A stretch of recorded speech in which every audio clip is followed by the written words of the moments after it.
હાય મિત્ર, મારા નવા વ્લોગ વિડીયોમાં તમારું બધાનું સ્વાગત છે। આશા કરું છું કે બધાએ મજા આવતો છે। તો આવનારા સમયમાં આવી રહ્યા છે દશામાના વ્રત, જે 7મા મહિનામાં છે। તો દશામાની મૂર્તિ બધાને કઈ રીતે પધરાવીને એનું ધ્યાન રાખવું।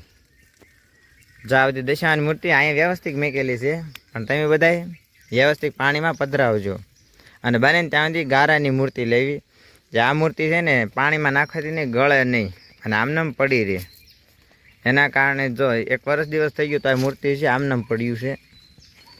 એટલે બને ને ત્યાં સુધી દશામાની મૂર્તિ ગારાની બનાવો અને ઘેરે બનાવો, જેના કારણે આ જ્યાં ત્યાં પડ્યું ના રહે। આ લગભગ ફાઈબરની મૂર્તિ કહેવાતી હોય છે, જે ગળ્યું નથી। જ્યાં ત્યાં પડ્યું હોય ને ત્યાં બધાએ વ્યવસ્થિત મેકી છે અહીંયા।